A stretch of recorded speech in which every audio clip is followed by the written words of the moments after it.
Yes hello guardians, how are you? Very good morning, very good afternoon.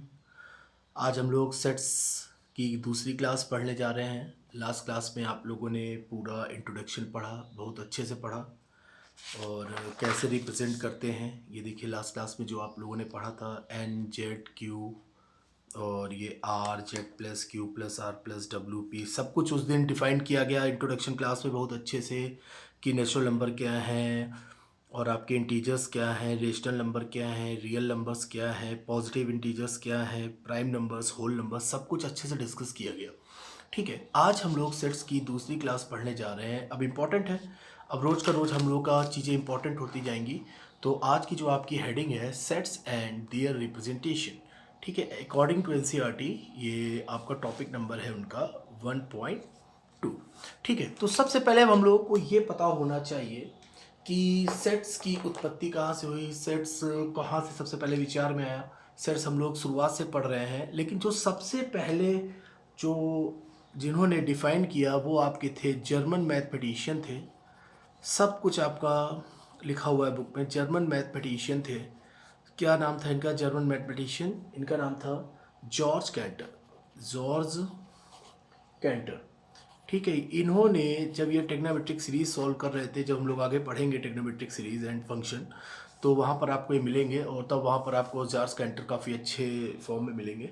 ठीक है, तो इन्होंने सबसे पहले सेट को डिफाइन किया। ये जर्मन मैथमेटिशियन है, इन्होंने ही सबसे पहले सेट्स को डिफाइन किया कि हाँ सेट्स को डिफाइन कैसे करते हैं, सेट्स को कैसे लिखते हैं। तो ये इन्होंने सबसे पहले बताया। अब देखिए कि इसके जो मोस्ट एग्जाम्पल्स हैं, जैसे सेट्स को डिनोट करना है, ये देखिए आपके एनसीईआरटी का एग्जाम्पल है कि odd natural numbers less than 10। जैसे आपको लिखना है odd natural number, odd natural numbers less than 10, natural numbers less than 10। अब देखिए, चाहे अब उस दिन क्या बताया गया, एक बार फिर से मैं आपको थोड़ा सा रिकॉल करूंगा। सेट्स का मतलब क्या है? यूनिफिकेशन। सेट क्या है? यूनिफिकेशन, मतलब कि वेल डिफाइंड थिंग्स। बहुत अच्छे से पूरा हम लोगों ने वेल डिफाइंड पर एक एक चीज हम लोगों ने बहुत ही अच्छे से पढ़ा था। A set is a well defined collection of object. तो वेल डिफाइंड क्या है पूरा बताया गया आपको। ठीक है, यूनिफिकेशन। अब जैसे यहाँ पे बोला गया कि आपको लिखना है odd natural number less than 10। अब आप चाहे आप लिखें चाहे कोई भी लिखे, तो सब लोग यही लिखेंगे 1, 3, 5, 7, 9। इसके सिवा अगर कोई और हो आपका odd natural numbers less than 10 तो कोई बताइए नहीं है। अब इसी में अगर कह दिया जाए, एक और ऐड कर दिया जाए कि even natural number less than 11, चलिए लिख देते हैं लेस देन 11। तो आपका क्या हो जाएगा? 2, 4, 6, 8, 10। तो ये आपका क्या हो गया? यूनिफिकेशन को बता रहा है, ये आपके वेल डिफाइंड कलेक्शन को बता रहा है, ये आपके सेट्स को बता रहा है कि लेस देन 11 कितने हैं, लेस देन 10 क्या है। ये आपके सब क्या बता रहे हैं? ये आपके सब यूनिफिकेशन को बता रहे हैं, वेल डिफाइंड कलेक्शन को बता रहे हैं। ठीक है, अब देखिए द मोस्ट इंपॉर्टेंट एग्जाम्पल जो आपकी हर बुक में दिया हुआ है, जैसे आपसे पूछा जाए the vowels in English, the vowels. देखिए आप 10 से 11th में आए हैं, एकदम आराम से पढ़िए, कोई जल्दी नहीं है, बहुत टाइम है आपके पास। ठीक है, the vowels in English, the vowels in English. तो आपके वॉवेल्स इन इंग्लिश, तो आप लोग रटे हैं कि वॉवेल्स इन इंग्लिश आपके कितने हैं? ए, ई, आई, ओ, यू। चाहे आप इंडिया में पढ़िए, चाहे जर्मनी में पढ़िए, चाहे आप यूके में पढ़िए, चाहे कनाडा में, हर जगह वॉवेल्स कितने हैं आपके? ए, ई, आई, ओ, यू। ठीक है, तो ये क्या है? यूनिफिकेशन है, मतलब जो सब लोग मान रहे हैं, जो सब लोग जिस चीज़ को एक्सेप्ट कर रहे हैं, जहाँ पर उसकी एक्सेप्टेंस है, जहाँ पे उसकी स्वीकार्यता है, वहाँ पर हम लोग क्या यूज़ करते हैं? सेट्स का। ठीक है, जैसे आपसे एक एग्जांपल देखिए, आपकी एनसीईआरटी में ही दिया हुआ है x square minus 5x plus 6 equal to 0। अब इसके कह रहा है कि इसके फैक्टर्स बताइए, तो इसको आप सब लोग सॉल्व कर लेंगे, 7th क्लास में था।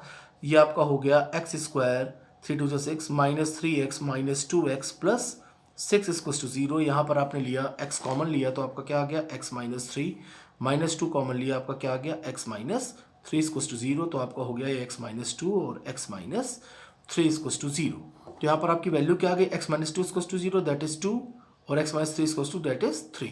तो यहाँ पर आपकी x की 2 वैल्यूज आ गई। तो ये आपका क्या बता रहा है कि इस इक्वेशन के जो डेफिनेट सॉल्यूशंस हैं वो आपके कितने हैं, 2, 3। ठीक है, तो ये आपका क्या हो गया, सेट एंड दियर रिप्रेजेंटेशन। तो इसको इस तरह से रिप्रेजेंट करते हैं। अब जैसे नेचुरल नंबर है, अब आपसे बोला गया कि नेचुरल नंबर लिखिए, तो नेचुरल नंबर आपने लिखा, नेचुरल नंबर को कैसे डिनोट करते हैं, कैपिटल एन से। तो आपने लिखना स्टार्ट कर दिया 1, 2, 3, 4, 5 एंड सो ऑन। ठीक है, अब आपसे बोला गया होल नंबर, तो होल नंबर जैसे ही बोला गया तो आपने क्या लिखा, W। नेचुरल नंबर बोला गया तो आपने क्या लिखा, n। तो ये जो नोटेशंस हैं ये इंपॉर्टेंट है। ये क्या है, नोटेशन। n हो गया, W हो गया, whole number 0, starting from 0, 1, 2 and so on. इस तरह से ये क्या होगा, चलता रहेगा। तो ये क्या है आपका सेट। एक बार फिर से ये वेल डिफाइंड थिंग्स है जो यूनिफिकेशन को बताता है कि सेट्स को कहां पर हम लोग यूज करते हैं। ठीक है, अब देखिए, अब हम लोग आगे बढ़ते हैं इसी से, सेट्स एंड दियर रिप्रेजेंटेशन। अब देखिए, जो अब आप पढ़ने जा रहे हैं, जो आपकी जो अब मेन हेडिंग है वो आपकी ये है कि इसको रिप्रेजेंट कैसे करते हैं, इसके रिप्रेजेंट करने के आपके मेथड्स क्या क्या हैं, तरीके क्या क्या हैं। तो सेट्स को रिप्रेजेंट करने के 2 मेथड्स हैं। एक तो आपका हो गया रोस्टर फॉर्म, रोस्टर फॉर्म को हम लोग कहते हैं tabular form, tabular form Hindi में इसको कहते हैं तालिका।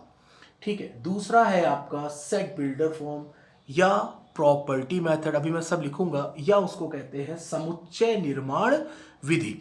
ठीक है, तो ये था आपका सेट्स एंड दियर रिप्रेजेंटेशन। सबसे पहले जर्मन मैथमेटिशियन ने बताया, ट्रिग्नोमेट्रिक फंक्शन सीरीज सॉल्व करते समय ये चीज़ उनके माइंड में क्लिक करी, जबकि ऐसा नहीं है कि सबसे पहले सेट का यूज़ वहीं किया गया, उससे पहले भी हम इसको यूज़ करते थे। लेकिन जॉर्ज कैंटर साहब ने क्या किया कि इसको एक वेल डिफाइंड तरीके में हम सब के सामने इसको क्या किया, प्रोपाउंड किया, हम सब लोगों के सामने इसको क्या किया, रिप्रेजेंट किया, प्रस्तुत किया।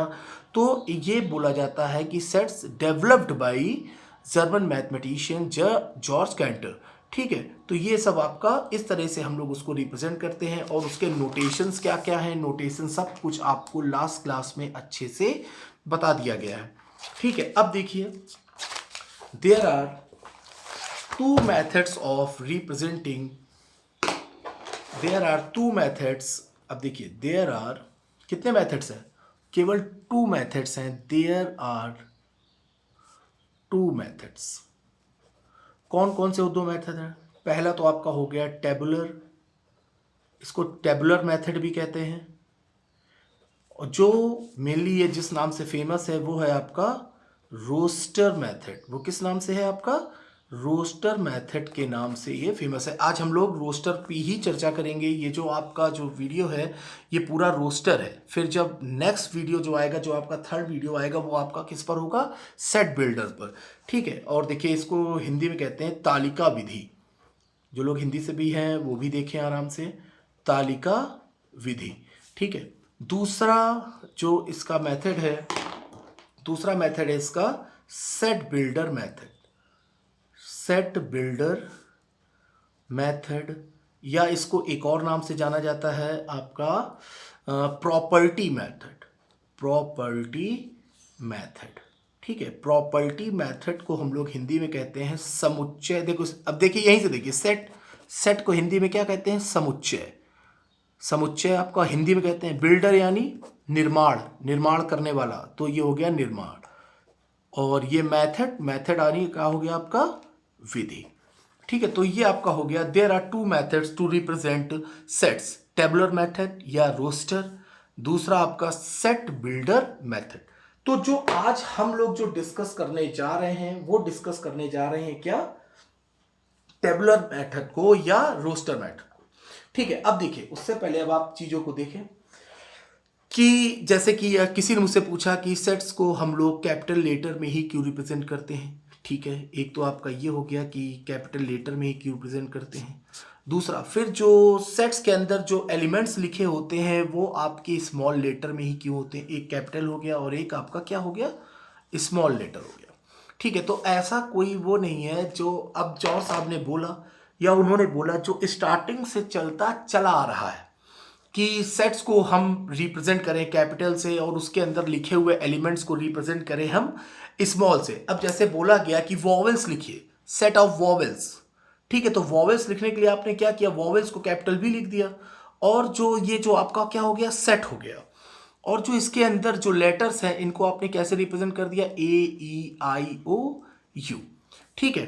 तो ये आपका शुरुआत से चलता चला आ रहा है, स्टार्टिंग से चलता चला आ रहा है। मान लिया गया कि सेट को कैपिटल से डिनोट करेंगे और जो उसके अंदर के जो एलिमेंट्स हैं उसको हम लोग स्मॉल लेटर से डिनोट करेंगे। इसके लिए कोई आपका वैसा कुछ भी नहीं है। इसको हम लोगों ने शुरू से क्या कर लिया है, इसको इमेजिनेशन, इसको शुरू से इमेजिन कर लिया है, फिर उसको अपने थिंकिंग प्रोसेस में डाल दिया है और फिर उसी को अप्लाई कर दिया गया है, ठीक है। अब देखिए, आपको देखिए लिखा भी है आपकी बुक में, the sets are usually denoted by capital letters and the elements of a sets are represented by small letters, ठीक है। स्मॉल लेटर्स ABCD डैश जो भी, ठीक है। अब देखिए एक यहाँ पर आपका सिंबल बना हुआ है, ये देखिए, बहुत गौर से देखिए, आपका एक सिंबल बना है, ये देखिए सिंबल बना है, इसको हम लोग कहते हैं एप्सिलॉन। क्या कहते हैं, एप्सिलॉन, इसको हम लोग कहते हैं एप्सिलॉन, ठीक है। अब ये एप्सिलॉन क्या है भाई, एप्सिलॉन आपका क्या है, एप्सिलॉन का मतलब हो गया, जैसे आपसे बोला गया कि हाँ, कि नेचुरल नंबर है आपका 4, नेचुरल नंबर 4 है आपका, ठीक है। सपोज आपसे बोला गया कि ये नेचुरल नंबर है, नेचुरल नंबर आपका 4 है, और क्या ये नेचुरल नंबर बिलोंग करता है। अब आपका सामने एक एलिमेंट लिखा हुआ है 4, क्या ये नेचुरल नंबर से बिलोंग्स करता है। तो यहाँ पर सिंबल यूज किया गया ये ऐसे 4 एप्सिलॉन n। अब इस एप्सिलॉन का मतलब होता है बिलोंग्स टू, क्या मतलब होता है इसका, बिलोंग्स टू। इसका मतलब ये है कि ये जो 4 है वो नेचुरल नंबर से बिलोंग करता है। ये 4 क्या है, नेचुरल नंबर से बिलोंग करता है। तो ये ग्रीक वर्ड है आपका एप्सिलॉन, और यहाँ पर एप्सिलॉन का मतलब होता है बिलोंग्स टू। और बिलोंग्स टू का मतलब क्या है, बिलोंग्स टू का मतलब है कि ये उससे रिलेशन रखता है, ये उससे संबंधित है कि नहीं, इसका मतलब ये होगा। अब देखिए, अब आपसे वो कह रहे हैं, सपोज आपसे उन्होंने कहा कि एक वर्ड है पी, स्मॉल पी लिया, और आपसे उन्होंने पूछा कि क्या ये वॉवेल से बिलोंग है। अब देखिए, ये आपका एक एलिमेंट है, ये जो पी है ये आपका एलिमेंट है, ये क्या है, एलिमेंट। और उसने आपसे कहा कि क्या ये वॉवेल से, इंग्लिश के जो लेटर्स हैं जो वॉवेल से, क्या ये बिलोंग करता है। और वॉवेल को हम लोग कैसे रिप्रेजेंट करते हैं, कैपिटल वी से। अब हमें पता है कि वॉवेल में पी नहीं होता है, जब नहीं होता है तो बिलोंग्स टू का साइन तो ये है, जब कोई चीज़ किसी से बिलोंग करती है, जैसे 5 बिलोंग्स n, ये से बिलोंग्स करती है तो हमने सीधे सिंबल बना दिया। अब अगर बिलोंग नहीं करती है तब भी आप एप्सिलॉन का साइन बनाएंगे और ये एक लाइन खींच देंगे, यानी इसका मतलब क्या हो गया, डज नॉट बिलोंग। इस साइन का मतलब क्या हुआ, इसका मतलब हो गया बिलोंग्स टू, और इस साइन का मतलब हो गया डज नॉट बिलोंग्स, यानी इसका मतलब ये उससे बिलोंग नहीं करता है। और हम लोग को पता है कि पी वॉवेल नहीं होता है, तो सीधे हम लोगों ने लिख दिया P does not belongs to V. तो अब यहां पर क्या हो गया कि अब आपको यहां पर ये आप इतना लिखने से क्या हो गए, बच गए। तो उसकी जगह सीधे हम लोगों ने क्या यूज कर लिया, सिंबल का यूज कर लिया, और इस सिंबल से क्या हो गई, नोटेशन जो है, जो रिप्रेजेंटेशन है वो आपका क्या हो गया, इजी हो गया, ठीक है। तो इस साइन का सिंबल ध्यान रखिएगा, कहीं भी अगर ऐसे बना हुआ है तो इसका मतलब है कि ये चीज़ उससे बिलोंग करती है, अगर कहीं ये नहीं बना हुआ है तो इसका मतलब क्या है कि ये इससे बिलोंग नहीं करता है। सपोज वॉवेल आपका हमने कहा कि ओ, तो आपने क्या लिख दिया, ओ बिलोंग्स टू वी, ठीक है, क्लियर। अब देखिए आगे हम लोग पढ़ते हैं रोस्टर फॉर्म।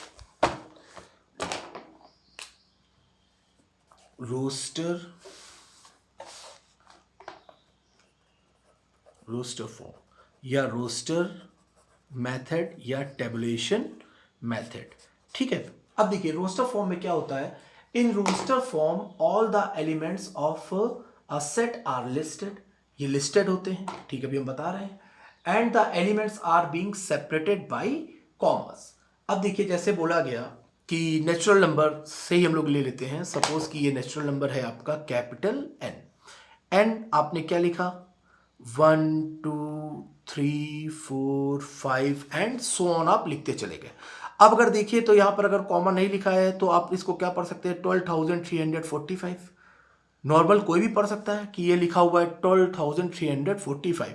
तो यहां पर रोस्टर फॉर्म में क्या बोला गया, रोस्टर फॉर्म यानी तालिका, तालिका विधि, ठीक है, ये उन्होंने नाम दिया है कार्टर साहब ने, जॉर्ज कार्टर साहब ने, ठीक है, तालिका विधि। तो यहां पर क्या हुआ कि सबसे पहले उन्होंने कहा कि जो भी नंबर्स होंगे, जो भी एलिमेंट्स होंगे, उनके बीच में कॉमा होना चाहिए, मस्ट बी, कॉमा जरूरी है, ठीक है। फिर उसके बाद उन्होंने कहा कि जो भी आप यहाँ पर सेट का निर्माण करते हैं, जो भी सेट आप डेवलप करते हैं, जब वो डेवलप हो जाए, जब वो डेवलप हो जाए तो हम वहाँ पर ब्रेसेस, ब्रेसेस यानी ब्रैकेट का यूज़ करते हैं। और वो ब्रैकेट किस तरह के हैं, इस तरह के, ठीक है। जैसे आपको वॉवेल लिखना है, वॉवेल आपने लिया वी, तो आपने ये लिया ब्रैकेट, ये लगाया आपने ए ई आई ओ यू, तो ये आपका क्या हो गया, रोस्टर फॉर्म में। तो रोस्टर फॉर्म में क्या बोला गया कि जो भी होगी चीज़ें लिस्टेड, लिस्टेड यानी वो किसी भी ऑर्डर में लिखी हुई हैं।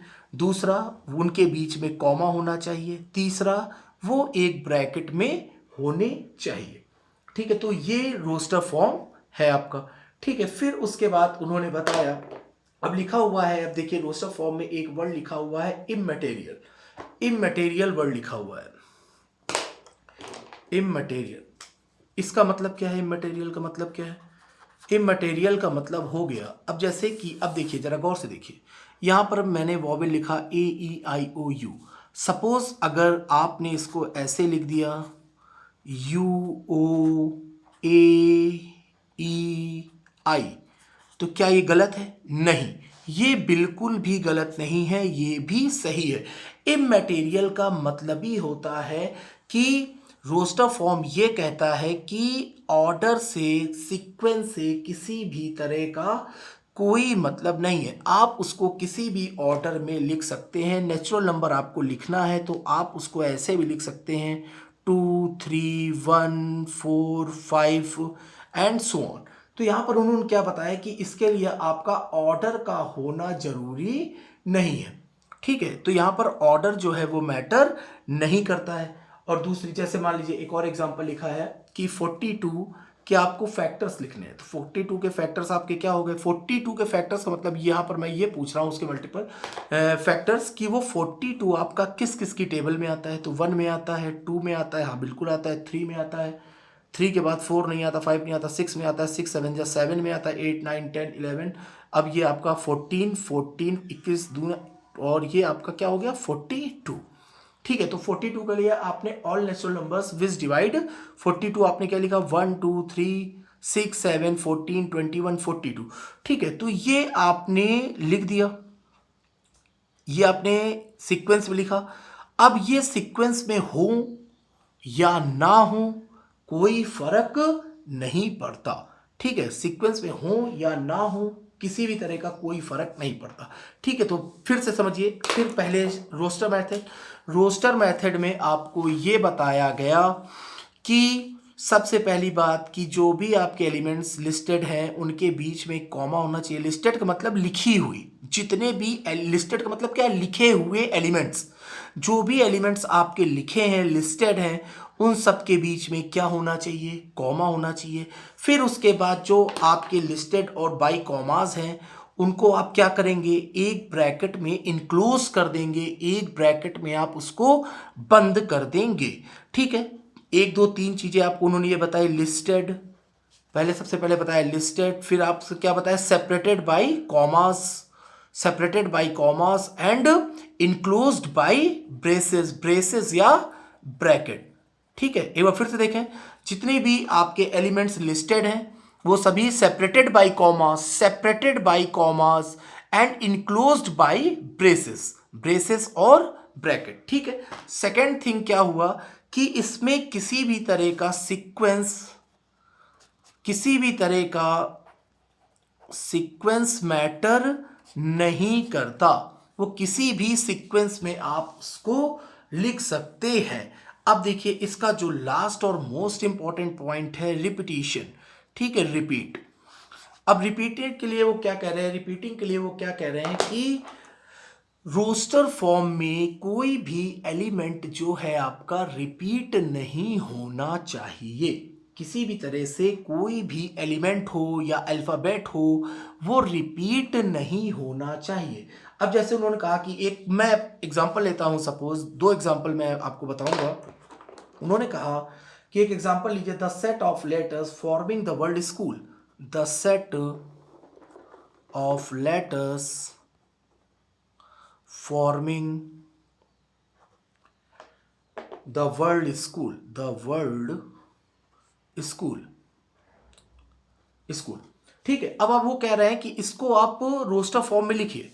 ठीक है, तो क्या हुआ, अब देखिए यहां पर आप किसी भी सीक्वेंस में लिखे। पहली बात तो आइए हम लोग अपने तरीके से लिखते हैं SCH। अब वो क्या कह रहे हैं कि जो एलिमेंट्स है वो रिपीट नहीं होने चाहिए, तो आपने क्या लिख दिया, ओ लिख दिया। दो बार ओ है तो आपने एक बार ओ लिखा और एल लिखा और उसको ब्रैकेट में बंद करा। अब आप चाहें तो इसको H comma O comma L comma C comma H आप ऐसे भी लिख सकते हैं। ठीक है, सपोज कि एक एग्जांपल और लेते हैं, the set of letters forming the word banana, BANANA, बनाना। ठीक है, मैंने एक वर्ड लिया बनाना। तो बनाना को अगर आपको लिखना है तो आप कैसे लिखेंगे, ये ब्रैकेट B लिखा, फिर A लिखा, फिर आपने एन लिखा। अब उसके बाद देखिए ए भी रिपीट हो रहा है और एन भी रिपीट हो रहा है, तो आपने उसको किस फॉर्म में लिख दिया, ऐसे BAN, स्मॉल BAN भी आप लिख सकते हो। ठीक है, तो ये आपका क्या हो गया, रोस्टर फॉर्म। ठीक है, और उसके बाद आप देखिए ये चीज आपको क्लियर हो गया। रोस्टर फॉर्म क्या है, listed and separated by commas and enclose by braces. Immaterial का मतलब जिसका कोई ऑर्डर नहीं होता। इमटेरियल का मतलब क्या है कि order doesn't matter, order matter नहीं करता, ऑर्डर मैटर नहीं करता, ऑर्डर डज नॉट मैटर। ठीक है, कि वो किसी भी आप उसको ऑर्डर में लिख सकते हैं। ठीक है, अब सपोज कि मैंने कहा कि एक एग्जांपल उठाते हैं कि सपोज कि आपसे बोला गया कि मैंने पूछा, अभी मैं आपको केवल रिवीजन के लिए पूछ रहा हूं कि आपसे पूछा गया कि एक स्टूडेंट है रुद्र। ठीक है, वो आपके स्कूल का स्टूडेंट है, रुद्र आपके स्कूल का स्टूडेंट है, तो और स्कूल गार्डेनिया का स्टूडेंट है, तो आप उसको कैसे रिप्रेजेंट करोगे। तो यहां पर एक है रुद्र और एक है गार्डेनिया। ठीक है, एक है यहां पे रुद्र और दूसरा यहां पर क्या लिखा है, गार्डेनिया। ठीक है, तो बहुत गौर से देखिएगा। तो अब आप यहां पर बताइए कि एलिमेंट क्या है और सेट क्या है। तो सेट यहां पर क्या है आपका, गार्डेनिया स्कूल, और यहां पर रुद्र क्या है, रुद्र यहां पर क्या है, एलिमेंट। तो आपने रुद्र के लिए क्या लिखा, रुद्र बिलोंग्स टू गार्डेनिया, यह भी आपको पीछे बताया गया। ठीक है, आप चाहे तो पूरा ऐसे लिख सकते थे, पहले पूरा उससे रुद्र बिलोंग्स टू गार्डेनिया, तो आपने सीधे क्या लिखा, रुद्र बिलोंग्स कैपिटल जी। ठीक है, वो वहां पर रिप्रेजेंटेशन का अपना तरीका होता है, वो आपसे बोल देंगे कि Gardenia as represented by G and Rudra as represented by small r। ठीक है, तो ये आपका हो गया कि रुद्र रिप्रेजेंटेड बाय जी। ठीक है, तो ये था आपका रोस्टर फॉर्म। देखिए दो तरीके के फॉर्म होते हैं, एक आपका रोस्टर, दूसरा आपका सेट बिल्डर। ठीक है, ये आपकी दूसरी क्लास थी। आज हम लोगों ने रोस्टर फॉर्म को पूरा अच्छे से पढ़ा। कल जो आपकी क्लास आएगी, कल आपकी क्लास में हम लोग पढ़ेंगे सेट बिल्डर मेथड, और जैसे ही सेट बिल्डर मेथड पढ़ लेंगे उसके बाद हम लोगों की एक्सरसाइज स्टार्ट हो जाएगी। और वैसे उम्मीद है कि सेट बिल्डर मेथड पढ़ने के बाद आप लोग एक्सरसाइज खुद ही सॉल्व कर लेंगे, और बाकी हम तो हैं ही हैं, एक एक क्वेश्चन मैं सॉल्व कराऊंगा, एक भी क्वेश्चन आपका छूटेगा नहीं। तो आज आपने क्या पढ़ा एक बार देख लें। Sets and their representation.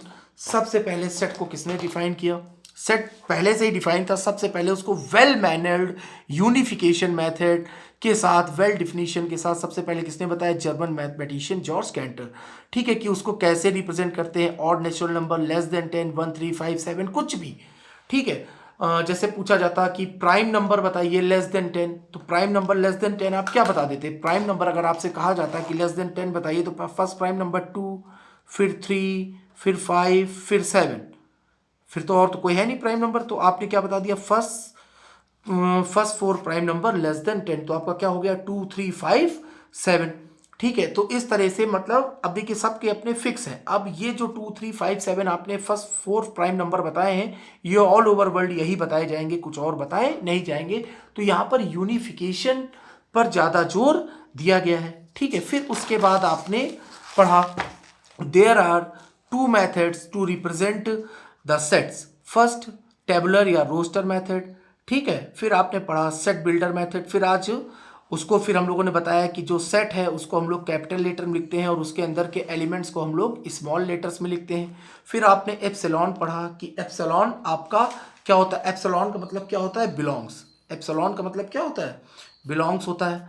ठीक है, ये आपका हो गया एप्सिलॉन, ये बिलोंग्स। अगर वो बिलोंग करता है तो ये सिंबल है, अगर वो बिलोंग नहीं करता है तो हम लोग उसको ऐसे रिप्रेजेंट करते हैं। ठीक है, ये आपको एग्जांपल देकर समझाया गया। फिर उसके बाद आपने रोस्टर फॉर्म पढ़ा। रोस्टर फॉर्म जितने भी एलिमेंट्स हैं वो लिस्टेड हैं।